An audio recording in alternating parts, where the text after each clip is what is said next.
I think he's good at what he does. I mean, he's from this city. He's from New York.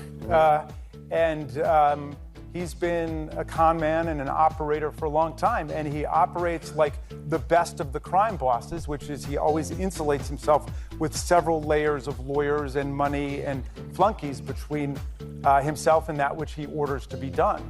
So, you can look at so many things, Trump University, and you can look at all the allegations of sexual assault and sexual harassment. It's amazing. He's like Houdini, the way he gets out of it. But I think he's met his match in Benny Thompson, Liz Cheney, and the January 6th committee. Jamie Raskin. Hooray. He's good. I smoked Steve Bannon and all three of his shirts tweets this morning. Black Knight. He's funny. Okay. He said, I love how Merrick Garland be like, shut the up, I got this. And then we find out DOJ has subpoenaed everyone. They're looking at everything. They're targeting Trump. They have coup emails, and they probably have all kinds of texts and other communications, too. Oh, happy days are here again. Who better to celebrate with than our good friend? Good morning.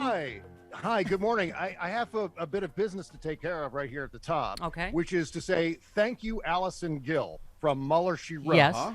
She has been on top of this story in some days by herself. She's my binky. They know she's my binky. I'll be like Veruca salting my ass off, and I'll be like, yeah. Okay, Allison says.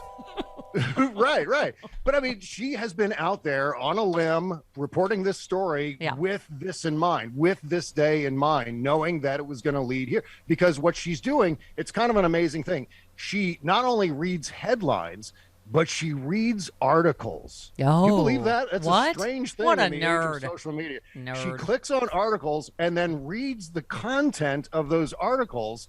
And the content of those articles has led her to believe all this time that the Department of Justice has been investigating Donald Trump at that level with a grand jury.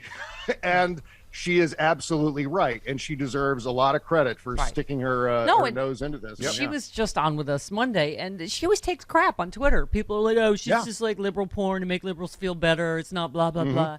And I'm like, A, yes, I want to feel better. But B, I think Jody said it yesterday, too, is when have we had an investigation of this kind to know how long this takes? When have we had a coup to overthrow the government of the United States? So, Jody is she's like my delivery system for Allison. And I'm like, okay, give me another shot of what's happening. Because I get it. I mean, I get the impatience because we, as you say, Bob, like this we got the clip from you from Breaking Bad. He can't keep getting away with this because we've been sitting here. Malcolm Nance is coming on today. Before the 2016 election, he said Russia is interfering. The Trump campaign is colluding, right? You can't keep getting away with it. Ukraine, right? You can't keep getting away with it. Oh, my God. Yeah. Well, I understand some people felt burned by the Mueller report and how it kind of dropped with a wet thud. And because of Bill Barr. Really wasn't it was less about the Mueller report, but more about Bill Barr and the way he kind of sabotaged it ahead of time. Kind of. So I understand people have some PTSD as far as that episode of the Trump. Well, and his whole life. And his whole life being a criminal and getting away with it. Yes. And and Alvin Bragg saying, oh, it's too risky to try to prosecute it. I'm like, what? What is the justice system for, right? Right. Well, so in this case, I imagine people are going, well, we'll see it. We'll believe it when it happens. When he's in shackles being frog marched out of Bedminster or wherever he is, then we'll buy into this. But at the same time, I'm noticing that a lot of the people who have been screaming do something at Merrick Garland for months and months and months now. Silence, absolute crickets chirping, which is strange because this should be pretty good news, given what we have witnessed, the crimes that he's committed. But I said, Bob, that if it was pressure from people like that, from the public, I don't know, or members of the J6 committee, Adam Schiff, who we just hung out with a couple days ago, he's obviously been very outspoken on TV about impatience with the Justice Department. I mean, Elie Mystal, as I said, the point is to be hair on fire. He looks like his hair is on fire. He is... and he's good at it. Right. So who knows? He knows what he's talking about. Or maybe none of that had any effect on Merrick Garland. I don't know. But I don't care.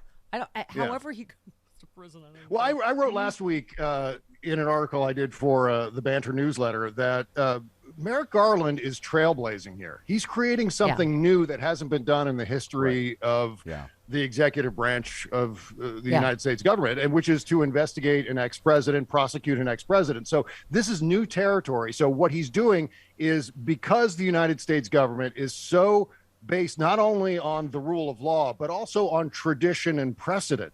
Those three things are almost co-equal as far as their importance in American government. And so he's creating new precedent so that if this happens again, and we know that the Republicans already are probably planning on investigating Joe Biden as soon as they get their own attorney general in there in the future, hopefully not. But and so what Merrick Garland is establishing a system to keep this on the level.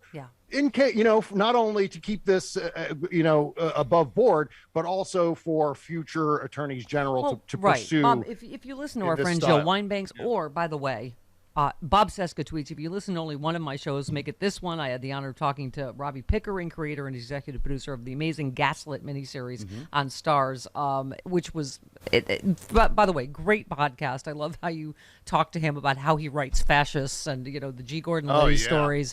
But if you listen to that, we're historians, Bob, that's what created the impression that presidents are above the law, is pardoning Nixon. And they cover that in Gaslit, the series. That's why Trump, at the time, why Ford lost, because he pardoned Nixon. It was wrong. It was wrong.